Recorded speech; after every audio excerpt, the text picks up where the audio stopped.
Hello, everyone, and welcome to our next interview. We have a special guest here today. We have an expert who has really spent a lot of their time in building the food tech industry and building startups.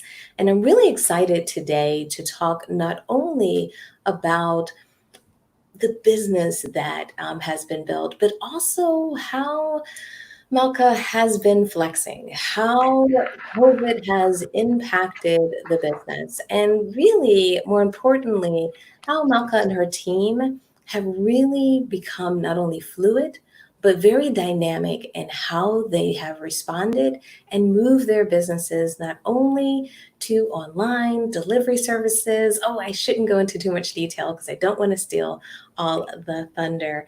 But I'm really excited about an opportunity to not only hear about the businesses that Malka's built, not only talk about the scene and how her business is thriving in Poland, but also have a little bit more of an international perspective on running a business, an international perspective on providing food to the community, fighting for social justice issues, and also how not only does Malka juggle all of these things, but how Malka is an amazing person and her contribution to us and to the community. So with that, I wanted to just say welcome.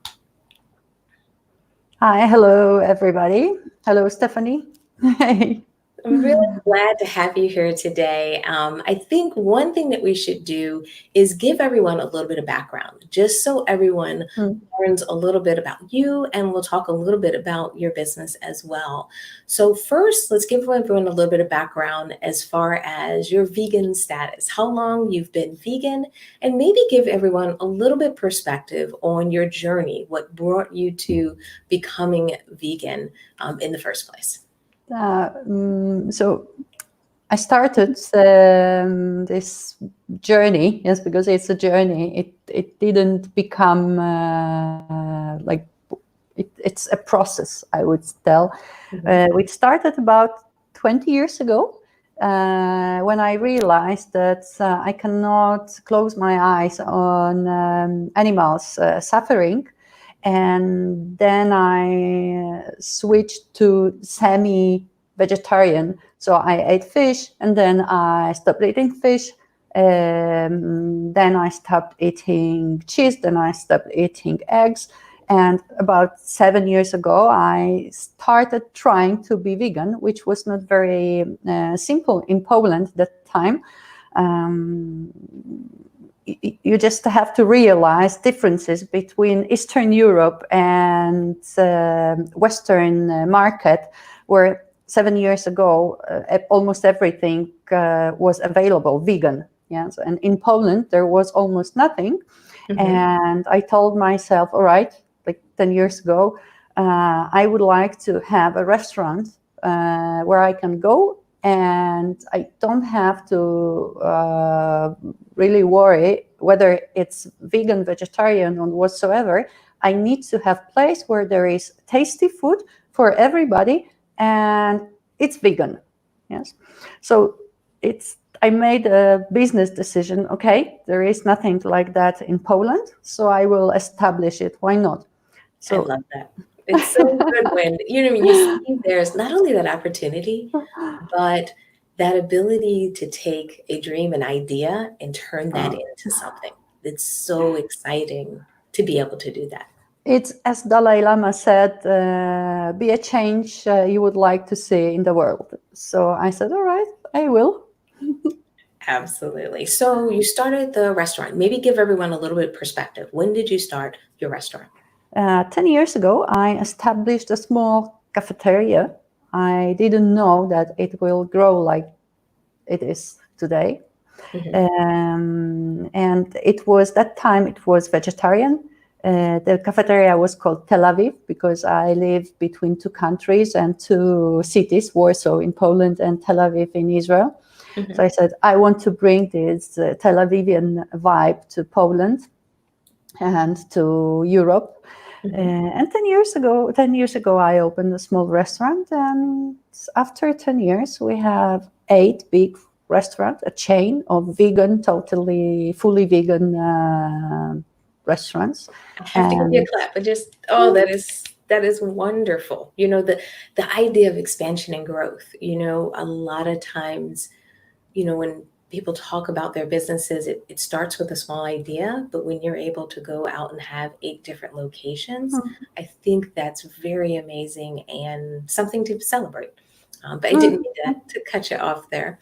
I have business background and marketing background. So from the beginning, I started this business from making very good business plan. And when I read it today, my business plan, there was a whole chapter about building a chain of restaurants and going abroad, not staying only in Poland, but also expanding this business to the whole Europe. So, yeah. Perfect. Now, when everything changed, everything happened for us in the US, it was around kind of that March timeline. I know it's a little bit different in other areas of the world. Maybe give us a little bit of kind of perspective on when you were impacted by the pandemic and everything that's been changing in the world, and then how did it impact your business and how have you pivoted? Many hospitalities business was really hit by COVID-19, and we really took many actions. First of all, we prepared a strategy. Yes, it was the first 3 days. We were really shocked. We didn't know how to manage with the whole entire situation because there was a lockdown and we were not able to operate regularly. Restaurants were closed. So we decided to build a strategy for the crisis. So we lowered the highest salaries. We decided to cap on the light and the financial burden. And we started also a new brand, like a homemade comfort food. And we developed our own delivery fleet because we never delivered. Our restaurants were so successful and always crowded that deliveries really disturbed us in a regular operation. So we had to start completely new business. Suddenly, from the restaurant business, we became a delivery business. We didn't have customers or guests. We had clients. It was very strange.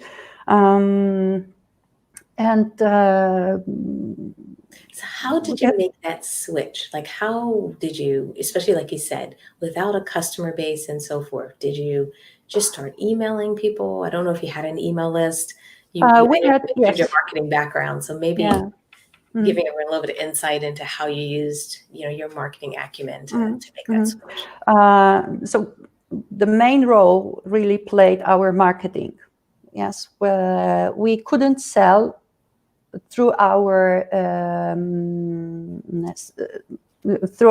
staff in the restaurant. So the only way to sell was to market and go through the social media, through email lists, through Google AdWords.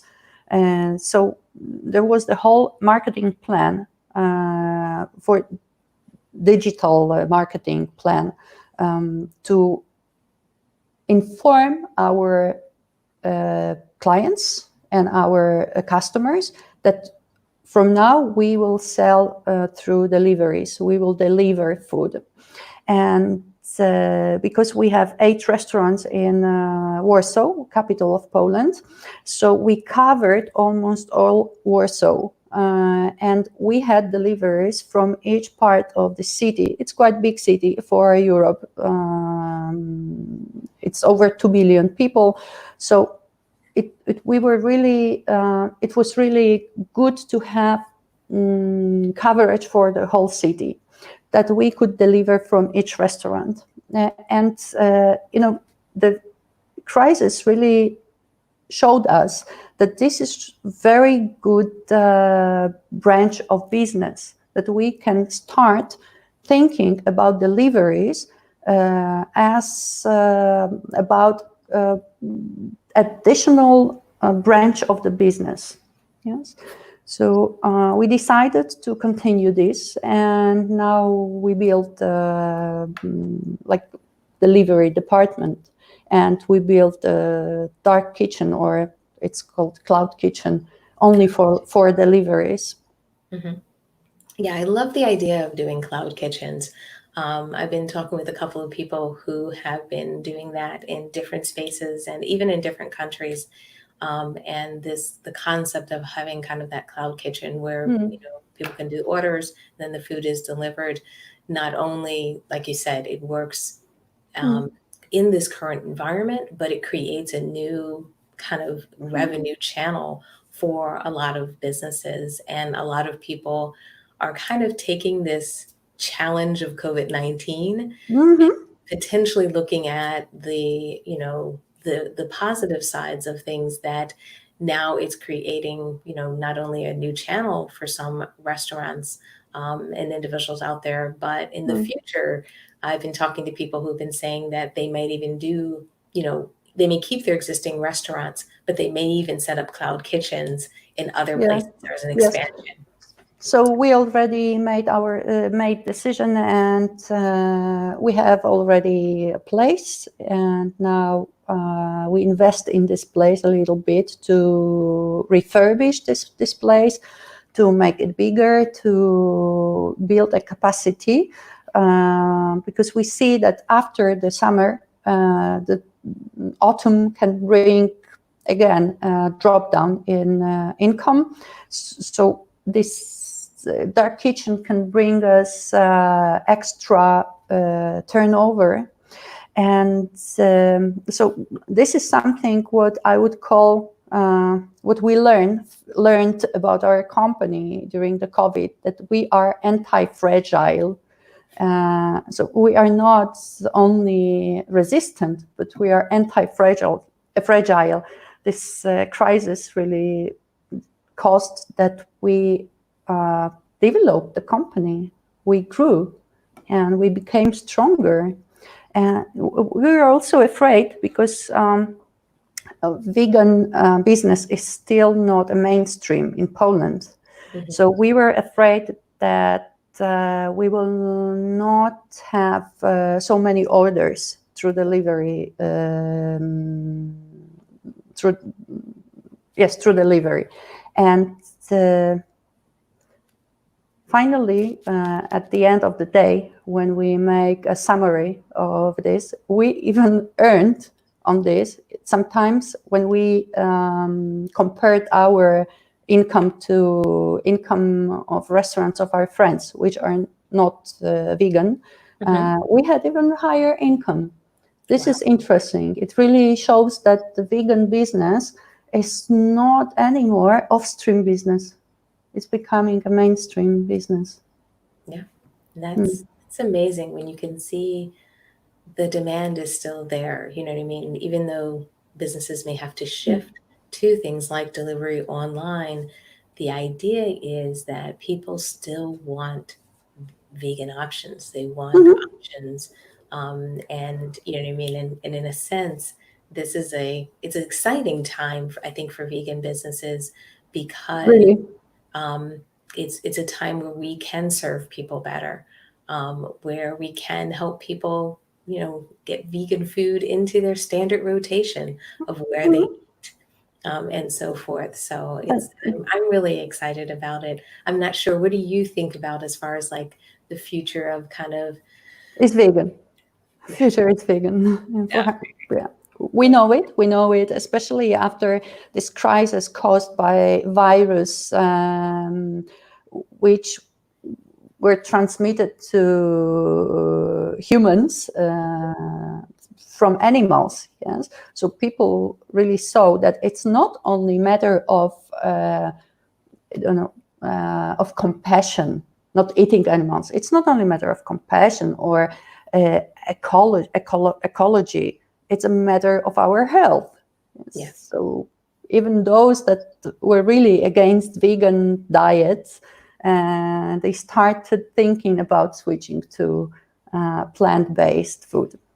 Yeah, I love that. And I'm really excited about your model because, like you said, by being able to get the coverage in a city, you're able to now make it accessible. Because I think that's been one of our challenges when we think about the growth of veganism. And that's one thing I think we struggle with even in the US. You know, certain cities will have good coverage, decent coverage, okay coverage. But when you have like what you're doing with your restaurants and being able to have multiple locations, now everyone has access to meals. Now everyone can order with ease. And I think that helps people adapt it more as a lifestyle and Mhm. not just that first step of food. Because from the beginning, it was my, I would call it mission, to make vegan food accessible. When something is accessible, the people have choice.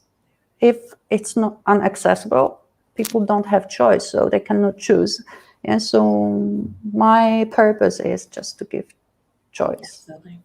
Now, for anyone out there that has been trying to make their transition, or they're still in that process, or maybe they're doing their second transition because they're in a town or city or country where there's been an opening and maybe a potential pullback, do you have any recommendations, especially with your marketing background, any recommendations on what people should be doing or considering, especially as more and more people who are business owners and restaurant owners, they're starting to tiptoe more into the digital marketing space.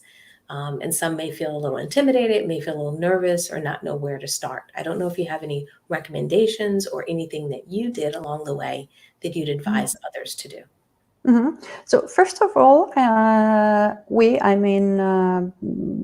people that want to introduce plant-based food to the mainstream, we have to stop thinking that this is offstream, that this is only for a certain people. We have to start thinking this is food, not plant-based food. This is food. This is restaurant. This is not a vegan restaurant. This is restaurant. So to make it so obvious as restaurants with meat, they don't announce, we have meat in this restaurant. Yes. Good So when you start treating it, your business as something regular, it becomes regular. When you start looking at people or telling people, hey, my business is really good one, we have good food, people will believe it. When you are intimidated, they will feel it, and they will feel that something is incorrect. So this is my first advice. And another, yes, go to digital marketing. It really works. It's amazing. And even during the crisis, when we really had terrible drop down of income, but terrible, we started with 10% of average sale, 10% only. So we decided to spend even more on marketing to reach our customers. And we really counted how much we have to spend to reach one person and how much we will earn on this one person. So it was a strategical decision. It was not based on our feelings. Yes, we counted this. So second was go to digital marketing and make it strong. And third is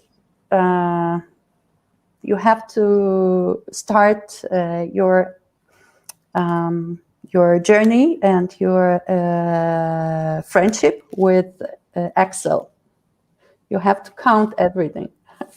That you have to learn how to count, because business is based on counting. When you want to earn, you have to really count how much you may spend, and to earn, to have gain. Yeah, I think I talk about this a lot where I tell people that you have to know your numbers. You have to understand your numbers. You can't just manage to like the bank account. The balance in the bank account doesn't really tell you much. Yes, it'll tell you if a check's going to clear, but it doesn't tell you how your business is growing and why and sources. So Yes. yeah, it's So if we want, I mean, we, again, plant-based businesses, if we want to have impact, but really impact on the world, and we want to change the world, and we want to change veganism and vegan food to the mainstream, if we want to be in the mainstream business, we have to treat this business as a business with strategy, KPIs, with budgets, just very seriously. Yeah. It's not just a hobby anymore. Absolutely. I couldn't agree with you more. One other question I was going to have is, as everyone is looking at the rest of the year, I think the challenge as business owners, the challenge just even in our individual personal lives, everyone feels a little bit of that uncertainty. They feel a little bit of that, maybe the confidence that we all had in January of like, this is going to be a great year. You also had it? Yeah. I had it. I felt it. That's going to be something outstanding. And it is. Yeah. It just turned out a little different than we expected. Do you have any recommendations on how people should look at the second half of the year, either strategically from a business or from a standpoint on how they can reset themselves and their mindset to make sure they don't carry over the fear, the nervousness, all of that, some of that negative energy that some of us had to work our way through to get to where they are today. So any recommendations or any thoughts there? Okay, I will introduce a little bit of Buddhism here, Buddhist philosophy. Okay. This COVID issue is just a little wave on the surface of the big ocean. It's really a small wave. It's nothing biggie. So if we look on this or as a small turbulence, it will not cause this nervousness in us. Yes, so our decision will be more clear when we are silent. There is silence somewhere inside us. We will make clear decisions and smarter decisions. So, and second, I would really recommend to take it as an advantage. That we can develop something what we would never do in a very comfortable situation. Yeah? Because when we are in our comfort zone, we don't want to change anything. And this is a moment when we can tell, all right, I have nothing to lose, really. Now I can do something what I was always afraid of. Or I wanted to change it and I was not brave enough. And also we have to understand that some businesses really gained on this crisis, and take a look on those businesses, read about them, how they did it, how they succeeded. And we should take them as an example. Maybe we should change something in our business models. It's not that our business models are perfect. And again, when I say business models, you have to know your business model. What is your business model? Yes, when you know it, you may change it. When you don't know it, you are really reacting on such events like COVID. And when you have a business model, when you have strategy, you may adjust your strategy to the COVID situation. And of course, deliveries is a growing business, and it's very dynamically developing business. So I would recommend to go to delivery, to food production, to retail sale, also e-commerce, to divide streams of income.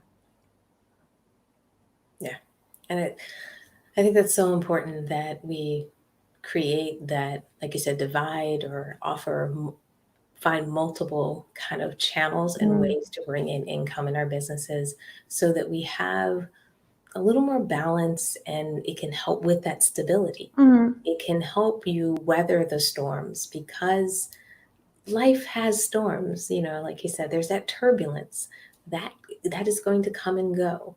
The idea is that we want to be able to never have another problem, never have another issue. I think the key in our businesses is we want to be able to be flexible and be able to move as these challenges come towards us, and find the opportunity and continue to serve our community. So I think that's really, really great, what you're saying.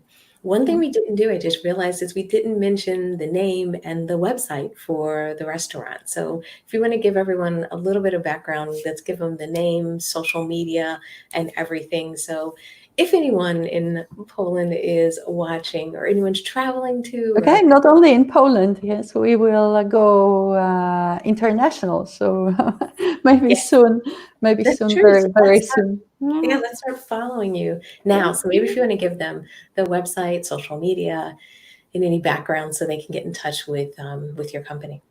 All right. The chain of my restaurant is called Tel Aviv. So the website is telaviv.pl.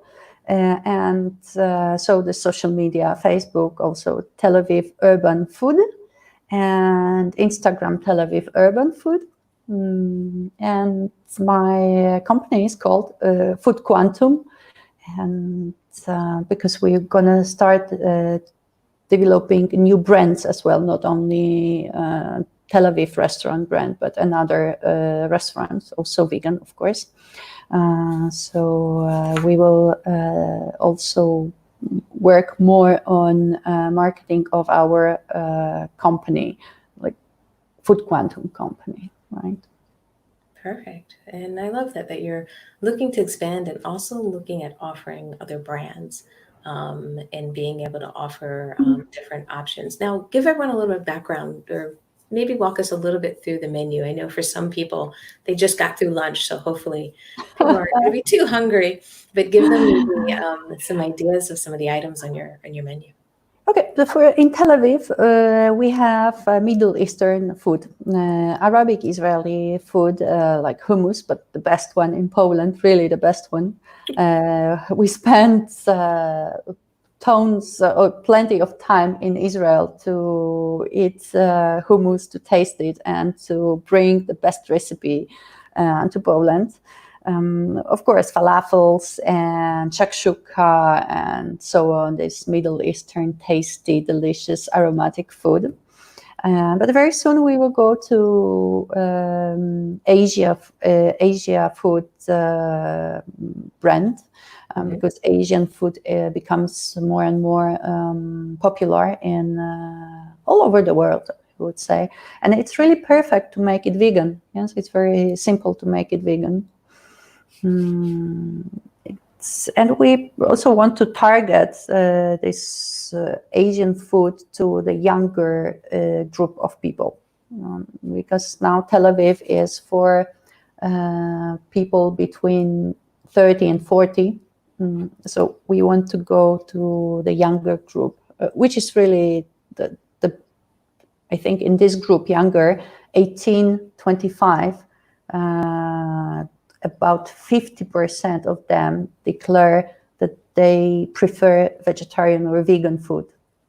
That's amazing. That's amazing. Yes. Those are amazing. This is green revolution, and I know that we are part of it. We started it 10 years ago. It wasn't very popular at all. Yeah, that's the thing. It's, we all had to kind of start these businesses when they weren't as popular so they could grow into the demand. But it's been amazing. I don't know how much you've been blown away by how much adoption I've seen with people transitioning to vegan lifestyle. And not just that, individuals that are maybe not ready yet, like they're not going to wear the vegan t-shirt like you and I maybe, but they're eating regularly, vegan. Do you know what I mean? They're just, it's becoming a part of their process. So eventually, I do believe that many of them will get there, but it's really exciting to see that um, individuals are seeing vegan food and vegan options as a part of their standard. Mhm. That's what we can see here in Poland, and especially in Warsaw, really. It's one of the most vegan-friendly cities in the world, Warsaw, surprisingly. Yes. Somewhere in the middle of Eastern Europe, there is a city which is called vegan capital. I So love that. that's also my work and my friends from other vegan restaurants. Perfect, perfect. Now, we've talked about the business. We gave people a little bit of background on your journey.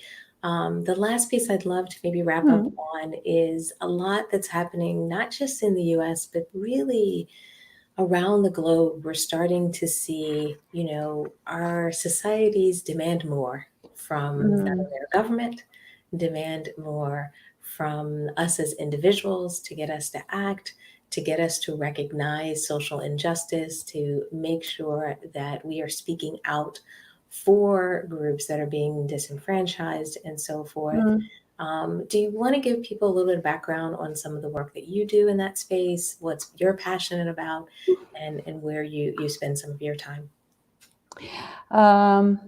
We are just after the election in Poland, the presidential election, where there was terrible fight between liberal wing and right wing, and unfortunately, the right wing won with 1% of votes, only 1%. It was difficult. Wow.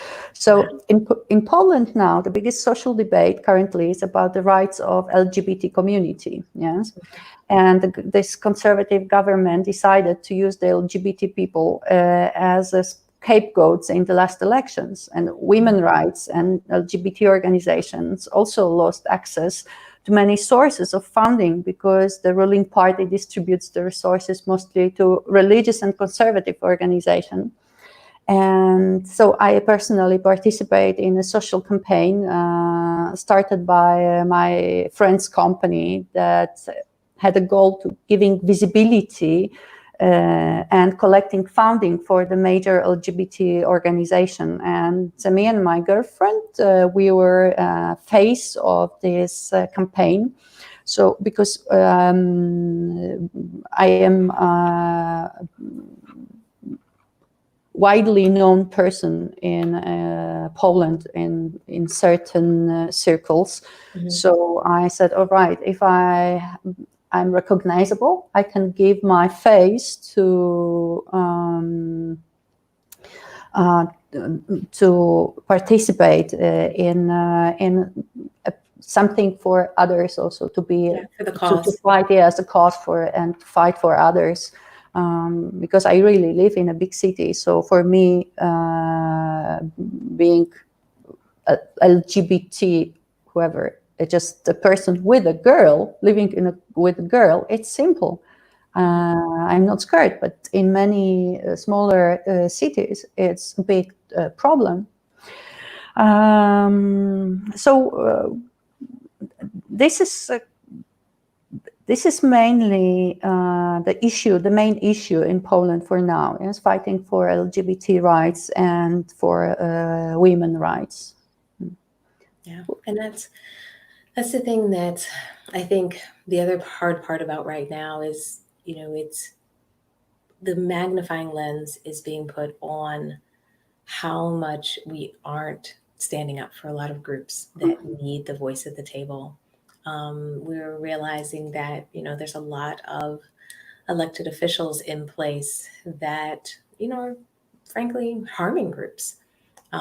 So there is a lot of work for us to do, I think, as vegans, that we are often, fighting for change, fighting for, stronger community, fighting for individuals, for, the environment and so forth. So I think it's important that we are all staying connected to.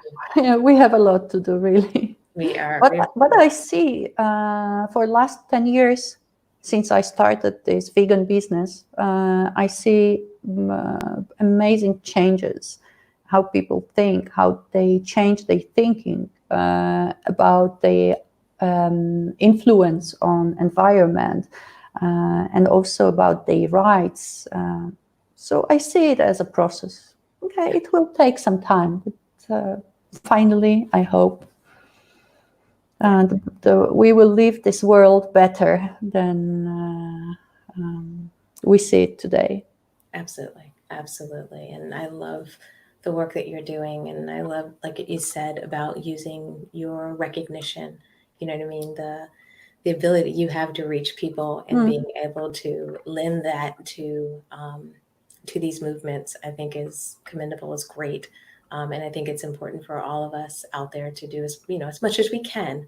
I know all of us have different resources and different ways of doing things, but it's wonderful to see the work that you're doing. And I think it's very inspirational. So thank you so much for taking the time out of your day. Thank you for spending a little bit of time with me and giving me a little bit of insight in all the great work that you're doing and the growth in your business and the changes that you've been making as you've been responding to this pandemic. And I hope we stay in touch. I hope to hear about your continued expansion.